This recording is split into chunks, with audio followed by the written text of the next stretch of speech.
You felt it. That sudden surge. The words flying out before you can stop them.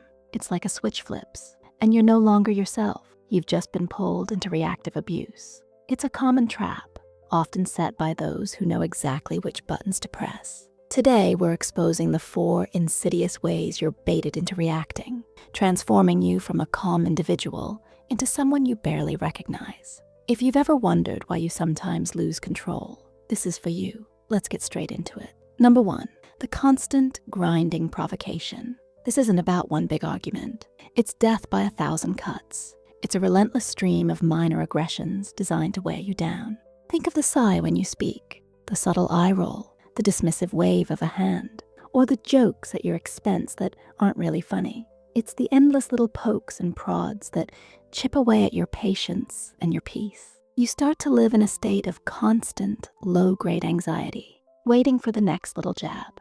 Individually, these actions seem too small to complain about.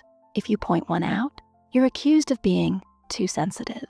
But together, they create a constant state of low-level stress. The goal isn't to have a single fight. The goal is to exhaust your emotional reserves until you have nothing left. It's a form of psychological erosion, so gradual that you barely notice it, until a large part of you has been worn away. They are betting on the fact that no human can endure endless, subtle disrespect without eventually cracking.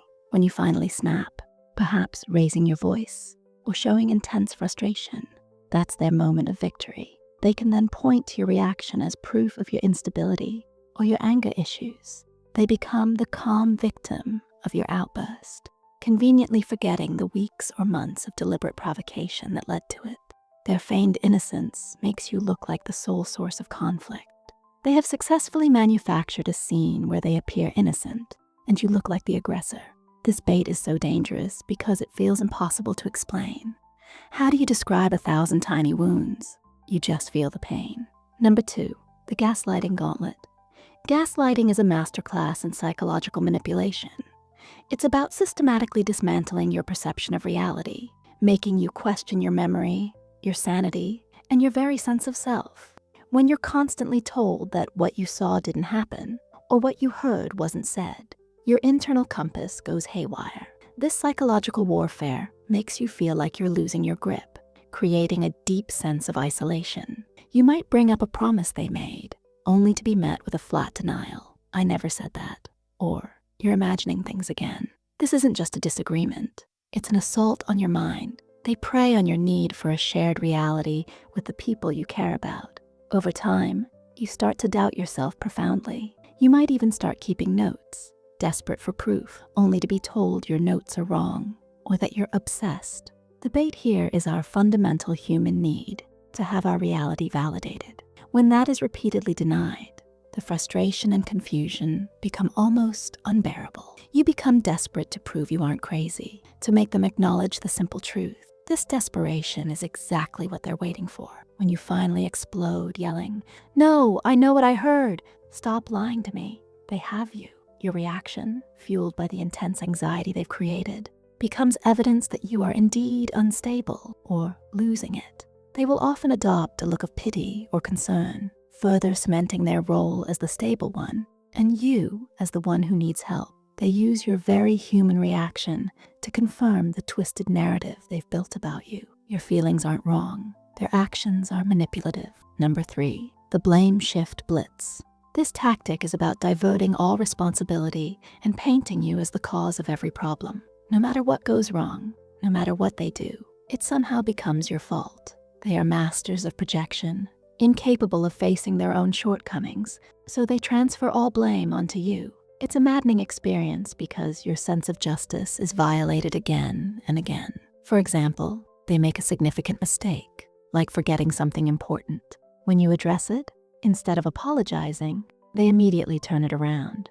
"Well, if you hadn't been stressing me out all week, I would have remembered." Or, "You made me do it because." The narrative is always that your actions or your personality is the root cause of their poor choices. Over time, you might even start to internalize the blame because it's easier than constantly fighting a battle you can never win. The bait here is your natural desire for fairness and resolution. You try to explain your side, to defend yourself against the unjust accusations.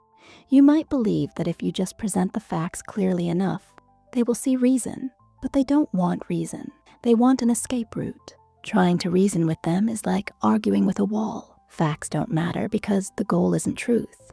It's absolution for them. Your attempts to defend yourself are just an invitation for them to double down. When you get frustrated by the illogical attacks, you might raise your voice or express raw anger. This is precisely what they're aiming for. Your reactive outburst, born from the frustration of being unjustly blamed, becomes their ultimate proof. See how angry you are? You're the problem, they'll declare. Completely sidestepping their own initial failure, they escape accountability, and you're left holding all the guilt and anger. Number 4, the silent treatment squeeze. The silent treatment is a weaponized form of emotional abandonment. It's not a temporary cooling off period.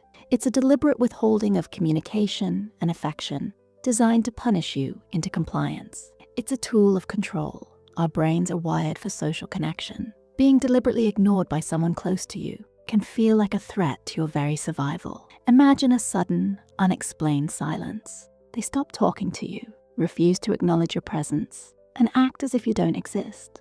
This isn't about giving space. It's about making you feel invisible, worthless, and desperate for any sign of connection. The emptiness they create is deafening, and you'll do almost anything to fill it.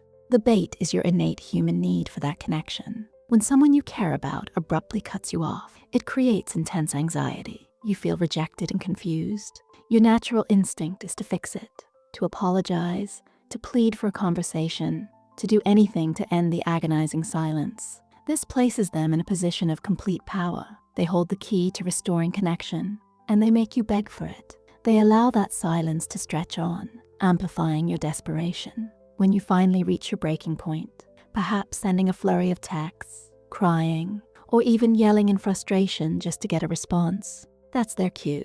Your desperate attempts to reconnect are then twisted and used against you. They will emerge from their silence, only to point at your emotional state as proof that you are needy, dramatic, or aggressive. They've successfully provoked a reaction, making you look unstable while they maintain their image of calm control. You are left feeling guilty for your reaction, completely missing that it was a predictable outcome of their calculated cruelty. These 4 baits, constant provocation, gaslighting, blame-shifting, and the silent treatment, are powerful tools designed to make you react. They don't want a fair discussion. They want to provoke a response that they can then use to control the narrative. Recognizing these patterns is the first, most crucial step. It helps you understand that your reactions, while sometimes explosive, are often a normal human response to relentless manipulation. It's not that you're crazy, it's that you're being pushed to your absolute limit. Knowing this, you can begin to see the setup before you fall into the trap. You can start to detach, to protect your peace, and reclaim your power. Have you recognized any of these tactics in your own life? Which one resonated with you the most? Share your thoughts and experiences in the comments below. Your story could help someone else who feels alone in this struggle. If this video helped you see things more clearly, please give it a like. And don't forget to subscribe to the channel for more insights on navigating difficult relationships and reclaiming your peace. Your support helps us create more content that empowers. Thank you for watching.